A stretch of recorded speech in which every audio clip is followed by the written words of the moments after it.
Well, if you've been craving some more deadly head kicks, then this week is just for you. Because we not only have one, not two, but three devastating ones to show you from this past weekend. And alongside that, we have an insane comeback submission of the week that you will not expect it to go the way it does. And a fighter that claims our KO of the week award in a very violent way. But first things first, we have our fan comment of the week, and it goes to Shaq Odom, who said, "That first dude's punch left my mans in the prayer position, had him like, thank you for this baptism," which in general is a hilarious comment, so thank you for that. But yeah, this knockout from last week is what they're referring to, and as you can see, it does fold him and leaves him on his hands and knees praying for his consciousness back. What is going on, everyone? It's the Casual, Lawton Veerkant, and this is Caposa's Corner.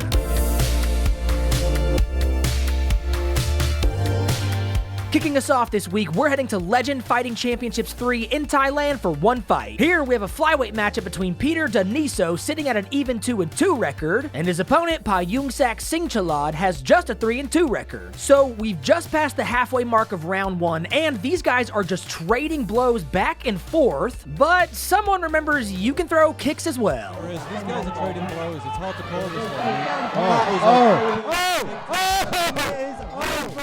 Yeah, MMA gloves don't really do much in the form of blocking when a kick is coming straight for your head. And that's exactly what Daniso did as he lands his head kick right through the guard and just turns the lights out on his opponent. I told you all we had some head kicks coming this week, and this is just the beginning of them. But congrats to Daniso on this win and for improving his record to 3-2. Now we're going to take a look at Armia Fight Night 13 in Poland, where we have a lightweight bout that sees Dawid Kuczishvili with an 8-5 record, and he's taking on Blażej Magdan, who has just a 3-4 record. We've got another first round finish, but this one happens a little quicker as we are just over 1 minute in and someone's about to go down in slow-mo. Spokojnie, zajmuje sobie środek i teraz prawy potężny prawy prosty. Yep, one right hand that just snaps his jaw, and then one push just tips him down to the canvas, and this fight is over. Just look at how clean that right hand connects, and you can just tell that he is immediately out, and thankfully the ref intervenes in time so no extra damage was done. Well, besides him kind of smacking his head on the fall, but what can you do? A great win from Magdan that improves his record to an even 4-4.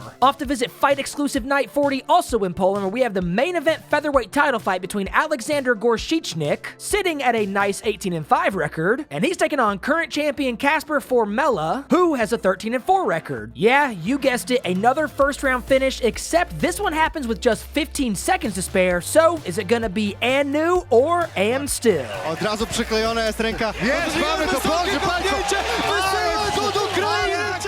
Well, I guess that answers that question. Formella secures this win via devastating head kick that just pops him right on the jaw, and then a few hammer fists to, you know, seal the deal. We all know I love a good head kick, so this week is already becoming one of my favorites in a while just because of knockouts like this. But Formella does improve his record to 14-4, and he is still your FEN featherweight champion. Next up is our good friends at KSW 71, still in Poland, where it is time for Caposa's hand-picked submission of the week. Here we have a lightweight fight that has Artur Sawinski with a 22-13 record, and fun fact, he lost to McGregor way back in 2011 when they both fought in Celtic Gladiator, and he's up against Donovan Desmay, who has a 15-7 record. So, as I mentioned earlier, this is an interesting one because just halfway through the first round, Desmay eats this huge knee and gets rocked, and then proceeds to survive almost 30 seconds of ground and pound somehow. So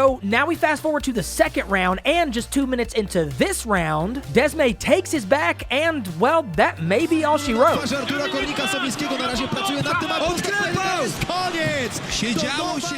Talk about a comeback, and I know a rear naked choke isn't a crazy submission or anything like we normally have, but take a look again at this beating he survived in the first round, only to come back and give it his all and secure this win just halfway through the second. That's the kind of heart and determination we like to see from fighters, so that's exactly why he took our submission award this week. But a huge congratulations to Desmay on the comeback and for improving his record to 16-7. Moving on, we're going to take a look at Fight Nation Championship 6 in Croatia, where we have the heavyweight main event title fight for the vacant belt that has Ivan Vitasovic with a 9-5-1 record, and his opponent, Oli Thompson, has a 21-14 record. This is another fight that makes it to the second round, but as we near the halfway mark, yeah, you know it, we've got one more head kick coming your way.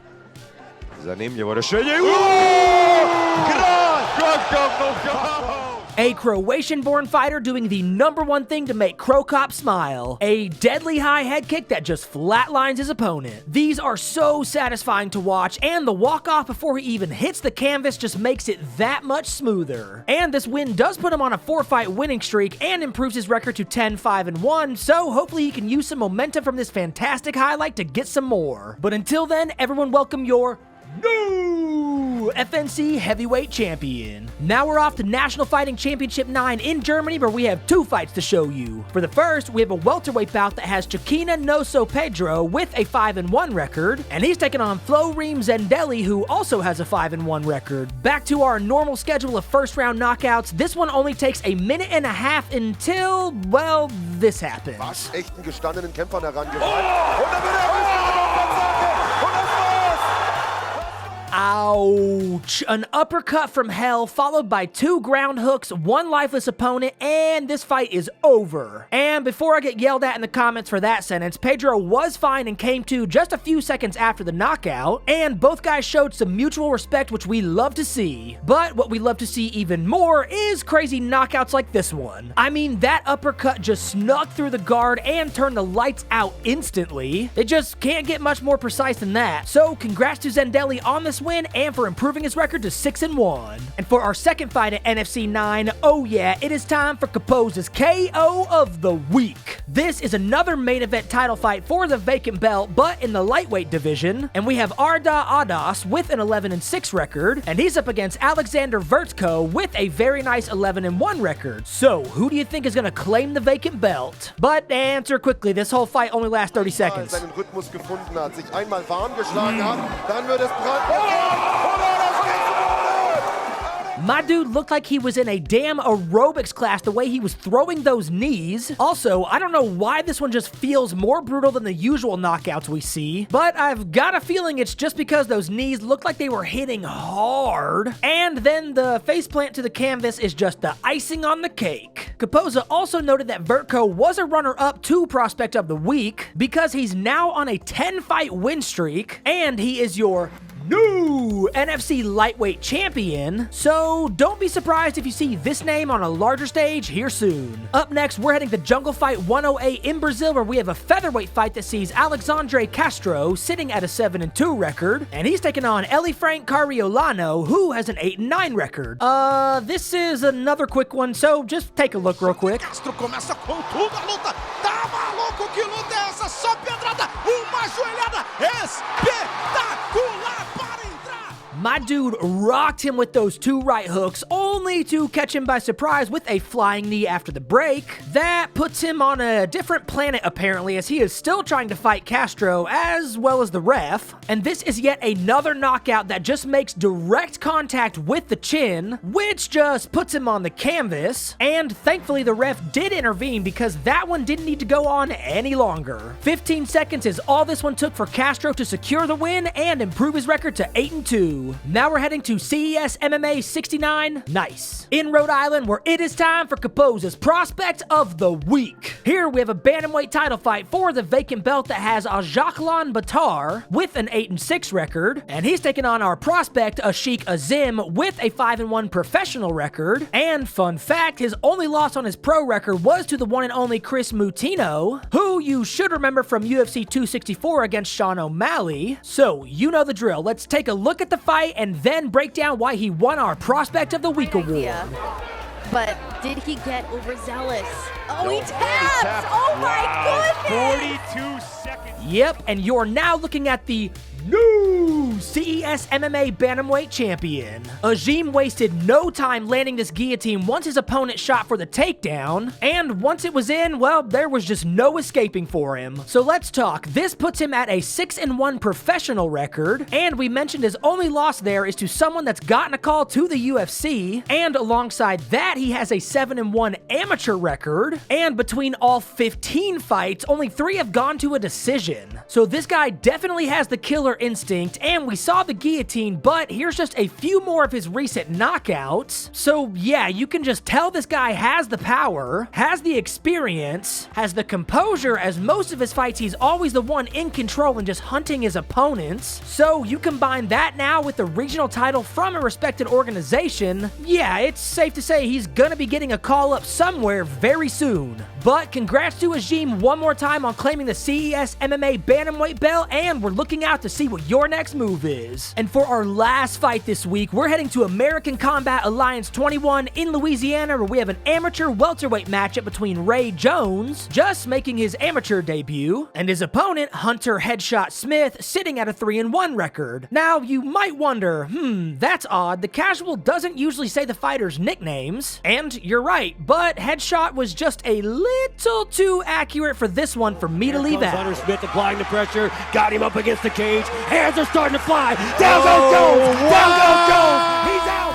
1, 2, 3, 4, 5, and 6. Yeah, that's how many headshots Smith landed just in that final sequence, the last 2 of which put his opponent out, and this fight is over. Doesn't get much better than that, especially for an amateur bout where both guys don't have many fights to their name, but an impressive win from Smith as he ends it in the second round and improves his record to 4-1. We've only got one more week for the month of June, and we're adding 3 more names to the list. So again, don't forget to go back and watch the other highlights and then leave your comment down below on your favorite KO, sub, and prospect of the month, because after next week, I'll be tallying them up and letting you all know what the 3 fan favorites are. And as always, a huge thank you to Caposa for helping us compile these lists, so please go give him a follow on his Twitter at Grabaka_Hitman, and you can show him some support by checking out his Patreon at patreon.com/Caposa. And here's another reminder to check out his website, GrabakaHitman.com, for weekly live schedules and the easiest way to watch all of these crazy regional fights every single weekend. We also want to give a shout out to all of these amazing organizations for hosting these events year-round for our viewing pleasure, and to the fighters, winners, and losers, and we will see you all on the next video.